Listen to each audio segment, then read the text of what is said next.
നമസ്കാരം ECTV exclusive സ്റ്റോറീസിലേക്ക് എല്ലാ മാന്യപ്രേക്ഷകർക്കും സ്വാഗതം. ഞാൻ അശ്വതി.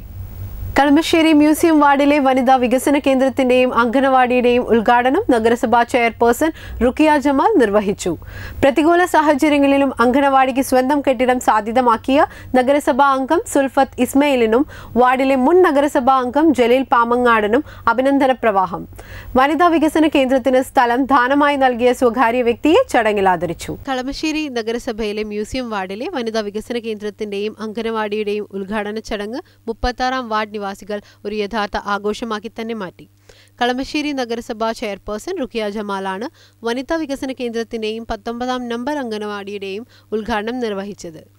നഗരസഭാ വൈസ് ചെയർമാൻ TS അബൂബക്കർ ചടങ്ങിൽ അധ്യക്ഷം വഹിച്ചു. പ്രതികൂല സാഹചര്യങ്ങളിലും അംഗനവാടിക്ക് സ്വന്തം കെട്ടിടം സാധ്യമാക്കി അംഗനവാടി യാഥാർത്ഥ്യമാക്കിയ നഗരസഭാ അംഗം സുൽഫത്ത് ഇസ്മയിലിനും വാർഡിലെ മുൻ നഗരസഭാ അംഗം ജലീൽ പാമങ്ങാടിനും സദസ്സിൽ അഭിനന്ദന പ്രവാഹം തന്നെയുണ്ടായി.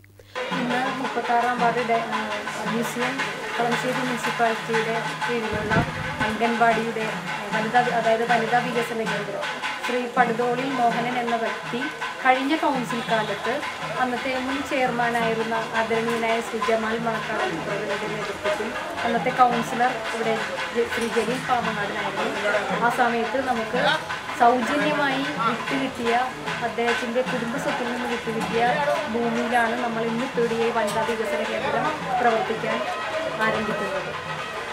ഇന്ന് പ്രത്യേകിച്ച് നമ്മുടെ കേരളത്തിൽ സ്ഥലത്തിനൊക്കെ തൊട്ട് കൊള്ളുന്ന വില മതിക്കുന്ന ഈ സമയത്ത് സ്വന്തം അതിർത്തി പോലും തിരിച്ചു കെട്ടാൻ കൊലപാതകം വരെ നടക്കുന്ന സന്ദർഭങ്ങളാണ് ഇന്നുള്ളത്. ഒരു ഇഞ്ച് സ്ഥലത്തിന് വേണ്ടി അങ്ങനെയുള്ള ഒരു വേളയിൽ നമുക്കും ഇതേപോലെ ഒരു കുട്ടികൾക്കായിട്ട് അംഗൻവാടി എടുക്കാൻ വേണ്ടി സൗജന്യമായി കിട്ടുക അദ്ദേഹം തന്നതിന് ആദ്യം അദ്ദേഹത്തെ എല്ലാവിധ ജഗദീശ്വരൻ്റെ എല്ലാ അനുഗ്രഹങ്ങളും ഉണ്ടാകട്ടെ എന്ന് ഞാൻ ഈ അവസരത്തിൽ പറയുകയാണ്. ഈ കൗൺസിൽ കാലത്ത് വാർഷിക പദ്ധതിയിൽ വെച്ച് ഒരു വനിതാ വികസന കേന്ദ്രം കുട്ടികൾക്കായിട്ട് അതിൽ തുറന്ന് പ്രവർത്തിക്കുന്ന അംഗൻവാടി കുട്ടികൾക്കായിട്ട് ഒരുക്കുക എന്നുള്ള ഉദ്യമങ്ങളാണ് നമുക്ക് ലഭിച്ചത്. സ്ഥലം കിട്ടിയെങ്കിലും റെയിൽവേയുടെ സാങ്കേതിക അനുമതി കിട്ടാൻ കുറച്ച് കാലതാമസം ഉണ്ടാവുകയും പദ്ധതി നമുക്ക് രണ്ടാമത് ഇത് കൊണ്ടുവരേണ്ടി വരികയും ചെയ്തു. അതിനുശേഷം മുൻ ചെയർമാൻ്റെ ഇടപെടലുകൾ മൂലം തന്നെ ഈ അനുമതി നമുക്ക് ലഭിക്കുകയും ഈ കൗൺസിൽ കാലത്ത് 17-18 വർഷങ്ങളിലേക്ക് ഈ അംഗൻവാടിയുടെ നിർമ്മാണം പൂർത്തീകരിക്കാനുണ്ടായിരുന്നു. ഈ പ്രദേശത്ത് ഒരു അംഗൻവാടിയുടെ ആവശ്യം വളരെ അനിവാര്യമായിരുന്നു. വലിയ ചെറിയ ഓടിട്ട ഷെഡിലായിരുന്നു ഒരു വീട്ടുകാരുടെ ഔദാര്യത്തിൽ ഒരു അംഗൻവാടി പ്രവർത്തിച്ചിരുന്നു. അങ്ങനെ ഈ പ്രദേശം മൊത്തം ഊറ്റോടുള്ള ഒരു പ്രദേശമായിട്ട് പിന്നെ വെള്ളക്കെട്ടൊക്കെയുള്ളൊരു പ്രദേശമായിരുന്നു. ഞാൻ കൗൺസിലറായിരുന്നു വന്ന കാലത്ത്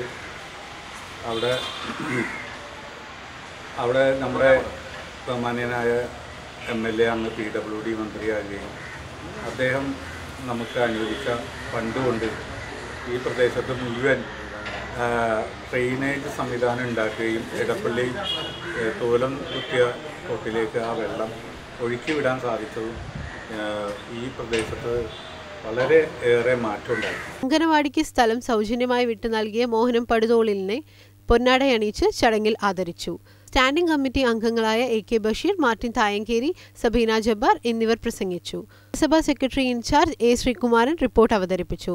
വിവിധ രാഷ്ട്രീയ പാർട്ടി ഭാരവാഹികളായ നിയാസ് പീച്ചിങ്ങപ്പറമ്പിൽ, സുരേഷ് ബാബു, ഫ്രാൻസിസ് മാന്ത്ര, വാർഡിലെ അസോസിയേഷൻ ഭാരവാഹികളായ ലീജി ജോൺ, KU നാസർ എന്നിവർ ആശംസകൾ നേർന്നു.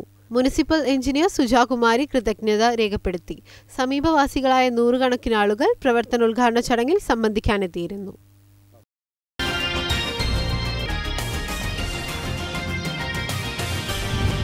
ഇടപ്പള്ളി ലുലു മാളിന് സമീപം ദേശീയപാതയുടെ ഇരുവശങ്ങളിലും ഭക്ഷണശാലകൾക്ക് ചാകര. പ്രശസ്തമായ ഭോജനശാലകൾ ഇതിനകം തന്നെ ഇടപ്പള്ളിയിൽ സ്ഥാനമുറപ്പിച്ചിട്ടുണ്ട്. ഈ റെസ്റ്റോറന്റുകളിൽ രുചിവൈവിധ്യം നുകരാൻ എത്തുന്നത് ഏറിയ പങ്കും ലുലു മാളിലെ സന്ദർശകരാണ്. എടപ്പള്ളി പള്ളി തിരുനാളും അവിടുത്തെ കോഴി നേർച്ചയും പണ്ടേ പേരുകേട്ടതാണ്.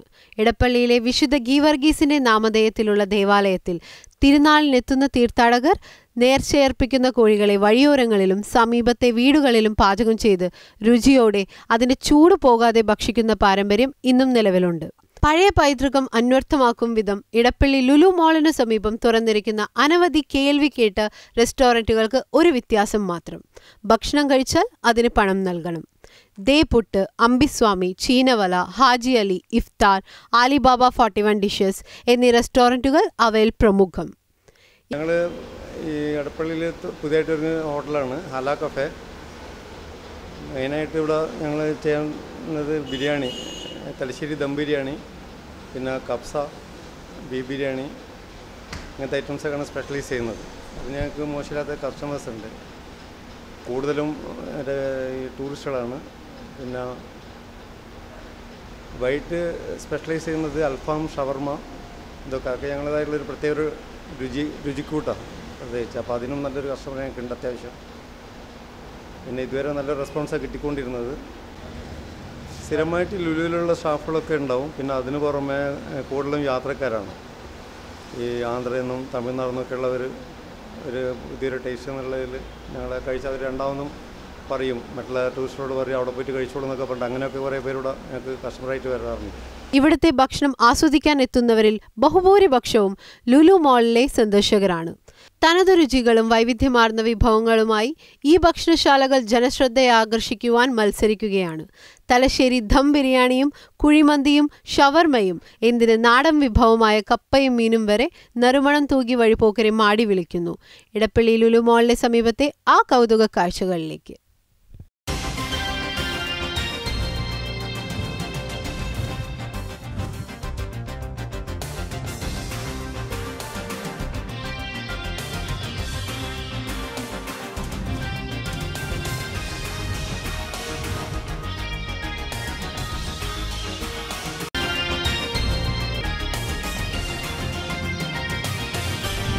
ECTV എക്സ്ക്ലൂസീവ് സ്റ്റോറീസ് ഇവിടെ പൂർണ്ണമാകുന്നു.